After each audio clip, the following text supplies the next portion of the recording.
Hey guys, Radhe Radhe, जय माता दी। कैसे हो आप सब लोग? मैं आपकी centre comedian Priya. I hope आप लोग बहुत अच्छे होंगे। आज मैं आप लोगों के लिए लेके आई हूँ जो स्टोरी, वो थोड़ी सीरियस है बिकॉज ये स्टोरी नहीं है, एक रियल घटना है और ये सिर्फ मेरे फ्रेंड के साथ ही घटी है।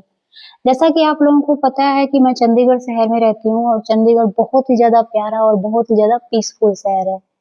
और ये घटना जो है वो चंडीगढ़ के एक सेक्टर की है जिसे लोग सेक्टर 16 कहते हैं। सेक्टर 16 की बात करें तो सेक्टर 16 में बहुत अच्छे लोग रहते हैं, लाइक गवर्नमेंट जॉब वाले, बिजनेसमैन या अच्छे खासे पैसे वाले लोग रहते हैं। अच्छी खासी सोसाइटी है ये। और जिस मकान की मैं बात कर रही हूँ, सेक्टर 16 की जिस मकान की मैं बात करने जा रही हूँ, उस मकान का जो नंबर आता है वो 200 से 270 के बीच में आता है। एग्जैक्ट मैं मकान नंबर नहीं बताऊंगी बिकॉज अगर इस टाइम वहाँ पे कोई रह रहा होगा या कोई भी फैमिली होगी, किसी के पास मेरी वीडियो जाएगी तो वो ऐसे ही बोलेंगे कि ये क्या जब बात कर रहे हो, आप क्या बकवास कर रहे हो, ये वीडियो बनाने का क्या मतलब है। तो लाइक दिस, मतलब वो होता है, लोगों को प्रॉब्लम तो हो ही जाती है देखो। बट ये जो स्टोरी है, ये जो घटना एक रियल घटना है मेरे फ्रेंड की। मेरी फ्रेंड की बात करें तो वो हिमाचल से है। हिमाचल से वो अपने छोटे से शहर से एक छोटे से सपने लेके आती है चंडीगढ़ जैसे शहर में, जॉब करके पैसे कमाना और अपनी फैमिली के लिए एक रास्ता देना कि जैसे उनकी कंडीशंस ओके हो जाए। क्योंकि जैसे मैं एक नॉर्मल फैमिली से हूँ वैसे वो भी एक नॉर्मल फैमिली से है, तो हमारे पास सिर्फ एक ही चीज़ होता है, वो होता है मेहनत। वो आती है, उसने सबसे पहले पीजी लिया था। जैसे कि मैं भी रेंट पे रहती हूँ, मैंने आपको बताया है पहले, मैंने काफ़ी शेयर भी किया है लोगों से, लाइव भी चलाती हूँ, लाइव में भी शेयर करती हूँ। मैंने भी रेंट पे लिया है मकान, मैं भी रेंट पे रहती हूँ। तो उसी तरह उसने भी एक पीजी लिया था। लाइक सब हमारा ऐसा, सब कई बार हमारे साथ ऐसा होता है कि किसी से हमारी बातचीत अच्छी हो जाती है, बाउंडिंग अच्छी बन जाती है। सेम उसके साथ ऐसा हुआ। उसको एक आंटी मिली जो सेक्टर 16 में ही रहती हैं। उन्होंने एक ऑफर दिया, जब उनको पता चला वो पीजी में रहती है, उन्होंने एक ऑफर दिया कि उनके जो जहाँ पे वो रहती हैं उनके बगल में ही एक मकान पड़ा है, एक कोठी पड़ी है जो खाली है, जिसके ओनर की मतलब पूरी फैमिली जो है, जो कोठी के ओनर है उनकी पूरी फैमिली बाहर शिफ्ट है। तो उनको कुछ ऐसा, कोई ऐसा इंसान चाहिए, कोई ऐसा बंदा चाहिए जो उस कोठी की देख रेख कर सके, उसकी मेंटेनेंस रख सके। अब रही बात रेंट की, तो रेंट का कोई चक्कर नहीं था। जितने में वो उसने पीजी लिया था उससे 2-3 हज़ार सस्ता ही मिल रहा था। तो होता है ना कि जब हमें कोई चीज़ अच्छी मिलती है और सस्ती मिलती है तो हम उसके तरफ भागते बहुत ज़्यादा हैं। उस मकान की बात करें तो उसने हमसे भी शेयर किया कि ऐसे एक आंटी मिली हैं, मुझे दे रही हैं तो मैं ले लेती हूँ यार, ऐसी अपॉर्चुनिटी नहीं मिलेगी। हमने सोचा ठीक है भाई, तुझे अच्छा मिल रहा है तो ले ले, बहुत अच्छी बात है। क्योंकि ऐसा होता है, पॉसिबिलिटी है बहुत सारे, यहाँ पे जब लोग बाहर शिफ्ट हो जाते हैं तो अपने घर को किसी और को सौंप देते हैं। पैसों की उनको लालच नहीं होती है, पैसे को देखते नहीं है वो कितना पैसा मिल रहा है। उनका जो मेन मोटिव होता है वो ये होता है कि मेरा घर जो है वो अच्छे से रहे, उसको लोग मेंटेन रखें, जो भी उसमें रह रहा है वो मेंटेन रखे। वही सेम उसके साथ हुआ। हमने बोला ठीक है ले ले, क्या जरूरत, क्या करनी। उसके बाद जब ये वहाँ पे शिफ्ट हुई ना, फिर ये कहानी स्टार्ट हुई। ये कहानी एक ऐसी कहानी है जो रोंगटे खड़ी कर देती है, जो मतलब इंसान को ना अंदर से हिला देती है पूरी। स्टार्टिंग की मैं आपको बताऊं तो वो लड़की एक ऐसी लड़की थी जो भगवान में बहुत ज़्यादा बिलीव करती थी। नॉनवेज को वो देखना तो बहुत, मतलब हाथ लगाना तो बहुत दूर की बात है, वो देखती तक नहीं थी। और उस लड़की के साथ ऐसा हुआ, ऐसी सिचुएशन आई कि एक टाइम में वो इतना ज़्यादा प्रेफर रहने लगी नॉनवेज पे, इतना ज़्यादा, मतलब कि उसको हर टाइम क्रेविंग होने लगी। लाइक नाश्ता भी उसको नॉनवेज का करना है, लंच भी उसको नॉनवेज का करना है, डिनर भी उसको नॉनवेज का करना है, हर चीज़ उसको नॉनवेज नॉनवेज नॉनवेज, मतलब हर चीज़ में नॉनवेज चाहिए उसको। तो और ये चीज़ स्टार्ट तब हुई जब वो वहाँ पे शिफ्ट हुई, वहाँ पे रहने गई वो। उसके बाद हमें ऐसा लगा कि कई बार ऐसा होता है ना कि हम कोई डिश ऐसी होती है जो हम टेस्ट नहीं करते हैं, बाद में जब हम टेस्ट कर लेते हैं हमें उसका टेस्ट इतना ज़्यादा पसंद आता है कि हम उसी के पीछे भागने लगते, नहीं हमें तो वही खाना, हमें तो वही खाना है। तो हमें ऐसे नॉर्मल सा लगा कि भाई उसके साथ भी ऐसा ही हुआ होगा, कोई बहुत बड़ी बात नहीं है। उसके बाद धीरे धीरे चीज़ें चेंज होती गई, धीरे धीरे उसके हालात चेंज होते गए। उसके मतलब आइज़ के नीचे ऐसे ब्लैक से होने लग गई बिल्कुल आँखें। फेस बिल्कुल डल होने लग गया। जैसा कि आप लोगों को मैं बता दूं, जो हिमाचल के लोग होते हैं ना, बहुत ज़्यादा खूबसूरत होते हैं यार, बहुत बहुत ही क्यूट और बहुत ही प्यारे होते हैं, चाहे वो लड़की हो चाहे वो लड़का हो। लेकिन उसका जो फेस मतलब ऐसा डल सा होने लग गया, ऐसे उसके हालात होने, तो हमें ऐसा लगा कि शायद तबीयत उसकी खराब हो, ध्यान नहीं दे रही हो, बट ऐसा नहीं था, था तो कुछ और। धीरे धीरे फिर ऐसे मतलब उसकी सिचुएशन, उसकी कंडीशन बिगड़ने लग गई। एक दिन ऐसे हमारी मीटिंग हो रही थी ऑफिस, सुबह सुबह पहुंचे और हमारी मीटिंग हो रही थी। मीटिंग में हम सारे खड़े थे, खड़े होके हम सारे मतलब ऐसे मीटिंग अटेंड कर रहे हैं। हमारा अचानक से उसकी साइड ध्यान गया, उसके मतलब ये गले पे, उसके फेस पे ऐसे नोचने के निशान, और जैसे होता है ना लव बाइट्स। आजकल यार बॉयफ्रेंड जिसके बॉयफ्रेंड है उसके तो नॉर्मल देखो, अगर बंदा मैरिड है या फिर अनमैरिड है तो जो बॉयफ्रेंड तो होंगे, गर्लफ्रेंड बॉयफ्रेंड बड़ी नॉर्मल चीजें हो गई हैं। तो जैसे लव बाइट्स होते हैं वैसे उसके यहाँ पे निशान पड़े थे, पूरे हाथ पे ऐसे नोचने के निशान थे और फेस पे ऐसे नोचने के निशान थे। तो मीटिंग हम अटेंड कर रहे थे, बट होता है ना कि हमारे दिल में खलबलाहट सी होती है मजाक करने की। मीटिंग हम अटेंड कर रहे हैं, उस मीटिंग जैसे ही हमारी खत्म हुई वैसे ही मैं थी, 2-3 लोग और थे साथ में, लड़के भी थे लड़कियां भी थे। हम उससे ऐसे मजाक करने लगे, भाई इतना ज्यादा एक्साइटमेंट किस बात की, थोड़ा आराम से कर लिया करो, सारा दिख रहा है तुम्हारा।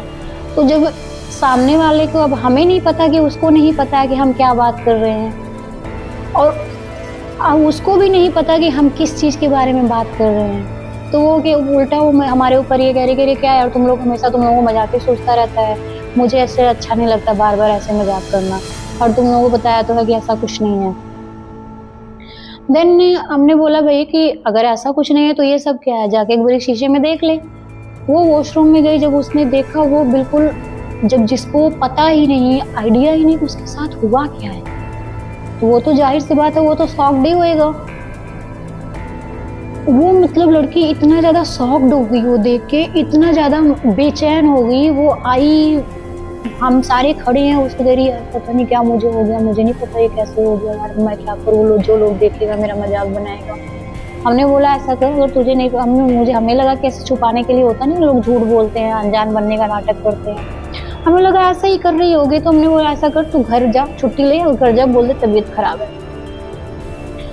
उसके बाद उसने क्या किया, उसने छुट्टी ली, वो घर चली गई, गिर गई। दूसरे दिन फिर जॉब पे आई, दूसरे दिन भी वही हालत। धीरे धीरे मतलब धीरे धीरे उसकी हालत में बिल्कुल बद से बदतर होती गई। मतलब 1-1.5 महीने का ये सफर उसके लिए एक तरह से एक ना बहुत ही ज्यादा भयानक मौत का सफर कह सकते हैं उसको, ऐसा बन गया था। धीरे धीरे उसकी हालत बद से बदतर बनती गई, चीज़ों को समझने के बजाय और ज़्यादा कंफ्यूजन बढ़ने लगी उसमें, और उसके जो हालात थे वो भी बिगड़ने लग गए। फिर हमें लगा कि यार हो सकता है कि इसकी पर्सनल लाइफ में, होता है ना कि आजकल के टाइम में कौन किसी की पर्सनल लाइफ में इंटरफेयर करता है, तो हम भी मतलब ठीक है, तो वो उसको नहीं कोई प्रॉब्लम है तो हमें क्या प्रॉब्लम है।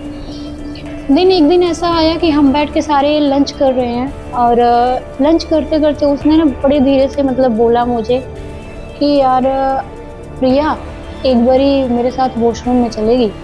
हमें मतलब मुझे सारे हंसने लग गए, और मैंने भी हंस के बोला तेरा दिमाग खराब है, मैं तेरे साथ वॉशरूम में जाऊं, क्या बात कर रही है, तुझे कोई और मिला है, कोई और नहीं मिला है तुझे। तो उसकी आंखों में ना आंसू भर आ गए, और वो बड़े ऐसे होता है ना कि रोने से मतलब वो शक्ल बना लेना, उसकी आंखों में आंसू आ गए। मुझे लगा कि यार शायद इमोशनल हो गई वो बेचारी। तो मैंने बोला ठीक है चल, मैं चली गई उसके साथ, वॉशरूम में चली गई। वॉशरूम में जब मैं गई तो कहते कि देखना मेरे बैक पे, देखना बहुत ज्यादा पेन हो रहा है। मैं क्या कि तेरे बैक पे तेरा दिमाग खराब हो गया है। फिर नहीं प्लीज यार देख लेना। मैं क्या फिर मैंने बोला मैं तेरा दिमाग खराब हो गया है, तू अब मेरे सामने मतलब कपड़े उतारेगी दिखाई। फिर नहीं कपड़े नहीं उतारूंगी मैं, बस एक बारी पीछे से टी शर्ट उठा के देख ले। गर्मियों का ही टाइम था, और जब मैंने मतलब उसकी टी शर्ट उठाई ना, आप लोग बिलीव नहीं करोगे कि मेरी उस टाइम हालात क्या थी। ऐसे लग रहा था मैं पीछे गिर जाऊंगी, मतलब मेरे पैरों तले जमीन निकल गई थी यार। किसी लड़की के साथ इतना बेरहमी कोई कैसे कर सकता है, हाउ दिस पॉसिबल। एक लड़की के साथ इतनी बेरहमी से मार पिटाई कोई कैसे कर सकता है? मतलब उसके बैक पे इतने ज्यादा मारने के निशान थे ना, ऐसे लग रहा था किसी ने कितनी बेरहमी से पीटा हुआ है उसको। और आई डोंट नो, मतलब नाखून के नोचने के निशान थे, और ऐसे समझ में नहीं आता डंडे से मारा है, हाथ से मारा, किस चीज से मारा। पूरी बैक पे, पूरे पीठ पे नील पड़ा हुआ है इतना ज्यादा, और ऐसे लग रहा था कि अभी खून निकल जाएगा। स्वेलिंग भी आई हुई थी उसको, इसीलिए पेन हो रहा था। बट आई डोंट नो उसने कैसे नहीं देखा, घर में बड़ा मिरर नहीं है उसकी या कैसे है, उसको नहीं दिखा। जब मैंने देखा ना तो मतलब मेरी अंदर से बिल्कुल मेरी आत्मा दहल गई कि कैसे पॉसिबल हो सकता है यार, कैसे। फिर उसने मुझे बोला कि यार मेरा फोन लेके पीछे से फोटो क्लिक करके दे दियो, मेरे को देखो कोई इन्फेक्शन तो नहीं हो गया, कुछ हो तो नहीं गया। मेरी हिम्मत नहीं कर रही थी कि मैं उसको फोटो क्लिक करके दिखाऊं, क्या दिखाऊं उसको कि तेरे साथ क्या हो रखा है। मुझे समझ भी नहीं आ रहा था कि मैं उससे क्या बात करूं, क्या पूछूं कि किसने मारा है तुझे इतना ज्यादा। फिर मैंने अपने माइंड में ऐसे लाया कि यार आजकल का ऐसा रिलेशन है कि लोग एक दूसरे को धोखा देने में ज्यादा बिलीव रखते हैं, तो शायद ऐसा कुछ हुआ होगा, इनकी आपस में मार पिटाई हुई होगी, बॉयफ्रेंड गर्लफ्रेंड का रिलेशन है, मैं कौन होती हूँ बीच में बोलने वाली। तो मैंने उसको ऐसे बोला कि नहीं यार ऐसा कुछ नहीं है, जस्ट थोड़े बहुत रैशेस हैं, आई थिंक किसी चीज़ की एलर्जी होगी या कुछ, मतलब ऐसे ही होगा, टेंशन ना लेना, हो जाएगा ठीक। थोड़ी देर बाद मेरे को बताइए तो मैं थोड़ा ऑइंटमेंट लगा दूंगी। देन यही मेरी बिल्कुल एग्जैक्ट यही बात हुई। उसके बाद वो भी निकल के आई, हम भी निकल के अपने काम में लग गए। वो मुझे फिर थोड़ी देर बाद आके मुझे कहती कि मुझे चिकन खाने का मन है। फिर मैं क्या तेरा दिमाग खराब हो गया है, 2 लोगों का खाना तू अकेले, मैंने मतलब थोड़ा सा ना हंस के बोला उससे कि 2 लोगों का खाना तो भी अकेले खा के आई है और तुझे फिर वो नॉनवेज चाहिए, तेरा दिमाग खराब है। दिन था सैटरडे का, नहीं सैटरडे के दिन नॉनवेज, पागल हो गई है तू, कुछ भी बोलती रहती है, हद हो गई है यार, इतना भी किसी को टेस्ट नहीं पसंद आना चाहिए कि बिल्कुल बंदा उसी पे टूट जाए। मैंने उसको बोला, जब मैंने उसको बोला ना तो उसका जो रिएक्शन था वो बड़ा अजीब था। जैसे होता है ना किसी को हम किसी चीज के लिए मना करते हैं तो वो बंदा ऐसे होता है कि मार देंगे थप्पड़, भाई ये तू क्यों कौन होती है तू मना करने वाली, ऐसा रिएक्शन था उसका मेरी साइड देखने का। लेकिन शायद ऑफिस से या जो भी था उसने ऐसा कुछ किया नहीं रिएक्ट, बस ऐसे देखी मेरे को। उसके बाद फिर हम मतलब थोड़ा थोड़ा तो देखो मेरे को समझ में आने लग गया था, बिकॉज मैं भी उस सिचुएशन से गुजर चुकी हूँ, मैं उस कंडीशन से गुजर चुकी हूँ। थोड़ा थोड़ा मुझे समझ में आ रहा था, बट मेरा शक था, कंफर्म नहीं थी, मैं 100% श्योर नहीं थी, शक ही था बस थोड़ा बहुत। देन उसके बाद हुआ ये कि कुछ टाइम ऐसे ही गुजरता गया, उसकी ऐसे ही हालात होते गए, वैसे ही वो चलती गई, ऐसे ही खाती पीती थी। बड़ा अजीब लगता था हमें, बोलते भी थे बाकी के कि क्या यार इसके साथ तो शर्म आती है अब खाने में भी, लेकिन क्या करते, साथ में जॉब कर रही है यार, हम ऐसे किसी को बाहर तो फेंक नहीं सकते हैं भाई, टीम की बंदी है, खा रही कोई बात नहीं, स्टोक है, सबकी अपनी अपनी पर्सनल चॉइसेस हैं। उसके बाद हुआ ये कि चलो ठीक है, सारी चीजें हो गई, सारा हो, एक बार ये ऐसी सिचुएशन वो कहते हैं कि मुझे 2-3 दिन की छुट्टी चाहिए, मुझे घर जाना है। उसने लीव एप्लीकेशन भर दिया, छुट्टी अप्रूव करवा ली, और हमें तो लगा वो घर गई है, पर वो घर नहीं गई, वो घर अपने रूम पे ही थी। छुट्टी लेके वो रूम पे चली गई। उसके बाद जब वो उसने ऑफिस ज्वाइन किया ना, ओ माय गॉड,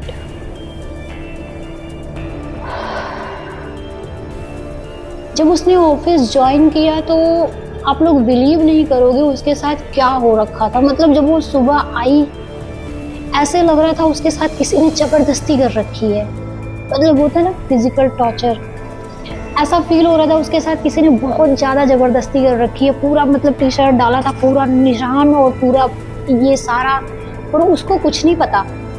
ऐसा मतलब उसके साथ चल रही थी, ऐसे आगे क्यों ऐसे झुकी थी, ऐसे लग रहा था मुंह के साइड ही गिर जाएगी।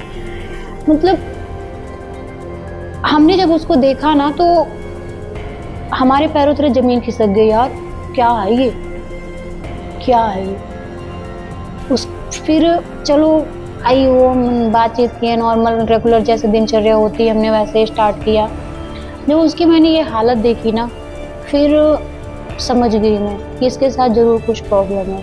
मेरे साथ साथ बाकी लोग भी समझ गए, बट किसी की हिम्मत नहीं थी खुल के बात करने की।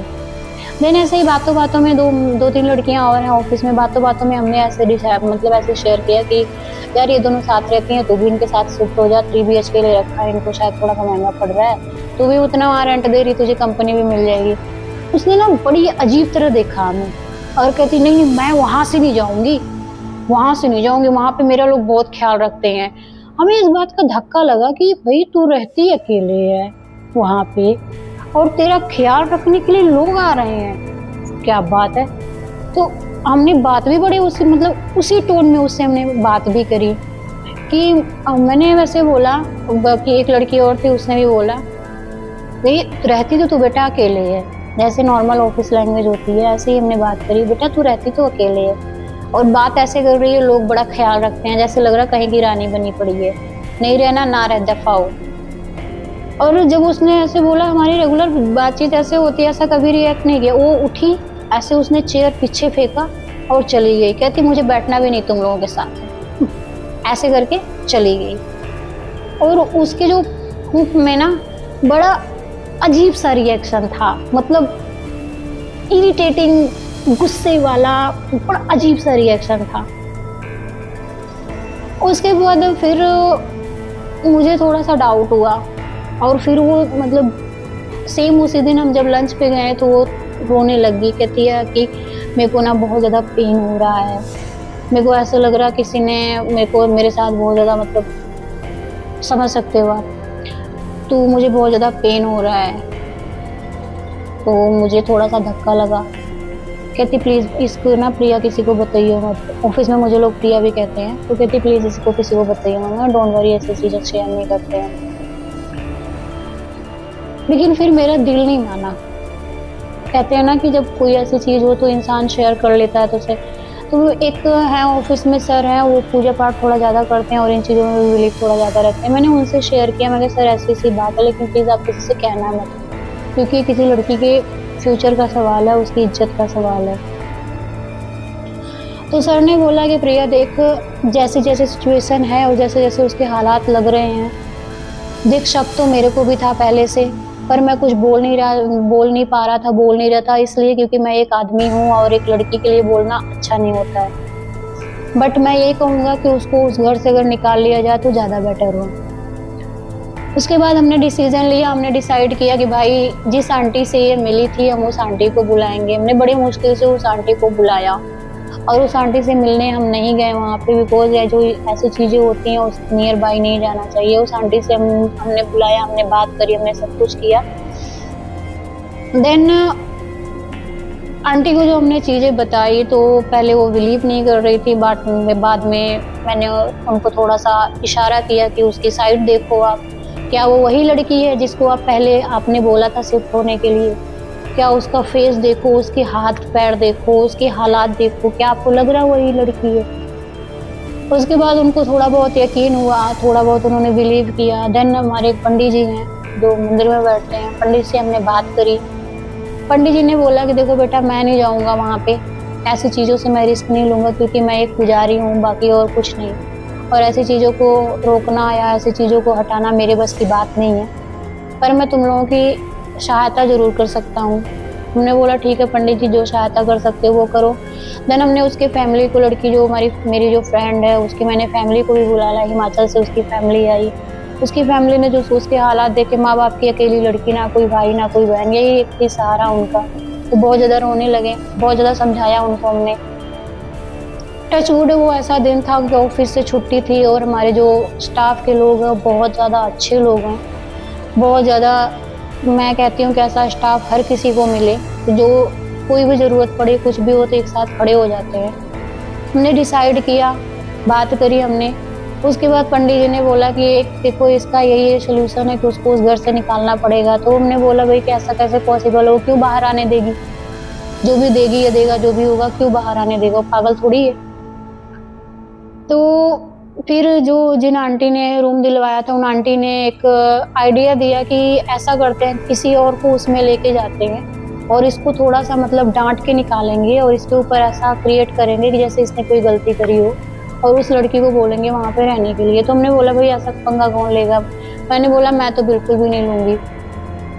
देन जो साथ की मेरी लड़कियां थी वो भी बोलती भाई हम भी नहीं लेंगे। फिर एक लड़की है और हमारे साथ में जो हरियाणवी है, कहते हैं ना हरियाणवी में दिल के बड़े पक्के होते हैं, तो हरियाणा से थी वो, तो उसने बोला मैं जाऊंगी, क्योंकि वो उन सब चीज़ों में जल्दी बिलीव नहीं करती, उसको एडवेंचर करने में बड़ा मजा आता है। आजकल यूट्यूब के लोग भी है जो एडवेंचर करने में बड़ा बिलीव रखते हैं, पर उसको इस सब चीज़ों में बड़ा मजा आता है। देन वो कहती मैं जाऊंगी। फिर पंडित जी ने जो रक्षा सूत्र है, जिसको हम कलावा बोलते हैं, मौली भी बोलते हैं, कुछ लोग कलावा बोलते हैं, उन्होंने अभिमंत्रित करके उसको बांधा, भगवान के चरणों से उठा के उसको बांधा और उसको आंटी को भी बांधा। हम गए, हमने 16 सेक्टर में एंट्री ली और हम वहाँ पे गए। हम लोग अंदर नहीं गए थे, बाहर ही खड़े थे। अंदर सिर्फ आंटी गई थी और वो लड़की गई थी। जो मेरी फ्रेंड थी वो अंदर बैठी थी, उसकी फैमिली भी हमारे साथ बाहर ही खड़ी थी।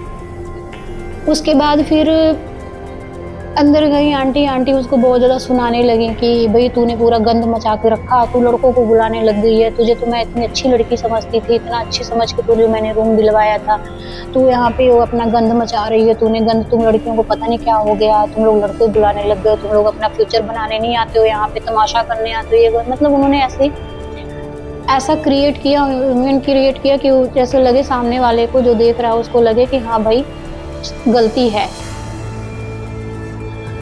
उसके बाद बोल रहे कि तू अभी के अभी निकल यहाँ से, मैं नहीं रहने दे सकती, यहाँ पे ये लड़की रहेगी, इसको मैं रूम दिखाने लेके आई हूँ। तो जो हरियाणा की लड़की थी वो भी बोलती कि हाँ ठीक है आंटी, मेरे को ये रूम पसंद है, मैं कल से ही आ जाती हूँ। तो आज यहाँ पे चंडीगढ़ में, आई डोंट नो दूसरे शहर का मुझे आइडिया नहीं है, बट चंडीगढ़ के ऐसे सिचुएशन है कि यहाँ पे आपको फुली फर्निश्ड चीज़ें मिलती है, बस कपड़े लेके इधर शिफ्ट होना, कपड़े लेके उधर शिफ्ट होना, यही होता है। यहाँ पे आपको फुली फर्निश्ड मकान मिलता है। तो उस लड़की ने और आंटी ने मिलकर ही उसके बैग पैक किए, सब कुछ किए, उसको बैग्स पकड़ाया, चलो तुम बाहर चलो, तुम्हें नहीं रहना है यहाँ पे, ये इतनी रिस्पेक्टेड सोसाइटी है, यहाँ पे अच्छे लोग रहते हैं, रिस्पेक्टेड फैमिली होती है, तुम लोग यहाँ पे आके गंद मचाते हो, यहाँ पे नहीं रहने दूंगी मैं। उसको निकाला बाहर। उसके बाद वो फिर दोनों भी मतलब ऐसे बात करते आपस में कि हाँ पसंद है, कल इतने बजे मैं आ जाऊंगी अपना सामान लेके, ये वो ऐसे करते करते बाहर निकल रहे थे। आई डोंट नो, जैसे वो गेट के जो होता है, जो मेन वो होता है ना, जिसको नॉर्मल लैंग्वेज में चौखट बोलते हैं, जो मेन दरवाजा होता है, उससे जब वो लोग बाहर आए तो उसको शायद शक हो गया या उसको आभास हो गया, जो भी अंदर चीज़ थी। हमने तो नहीं देखा, बट हमें आवाज़ जरूर आई थी, कैसे लग रहा था खिड़कियाँ आपस में बज रही हैं, थोड़ा सा अजीब सा लग रहा था। और बड़े मतलब वो जल्दी जल्दी फिर बाहर निकले और उन्होंने लॉक लगाया। फिर हम 16 सेक्टर के ही बाहर निकल गए और हम वहाँ पे गए, हमने बात करी आंटी से कि आंटी देखो, ये आपका इरादा गलत नहीं था, आपने अच्छे इरादे से मकान दिलवाया था, आपका नेक इरादा था, बट प्लीज़ आप ऐसे श्योर करिए कि किसी और लड़की को ये मकान, कोई लड़की क्या कोई फैमिली भी इस मकान को ना ले पाए। और मेरी उन लोगों से भी रिक्वेस्ट है कि जो आजकल लोग बहुत ज़्यादा एडवेंचर करते हैं, यूट्यूब पे लोग जा रहे हैं, तो ऐसी चीज़ जगह जाना बहुत लोग प्रेफर करते हैं, तो प्लीज़ आप लोग भी ऐसा रिस्क मत लो। मैंने भी थोड़ा बहुत झेला, पूरा तो बहुत ज़्यादा तो नहीं, थोड़ा बहुत मैंने भी फेस किया है।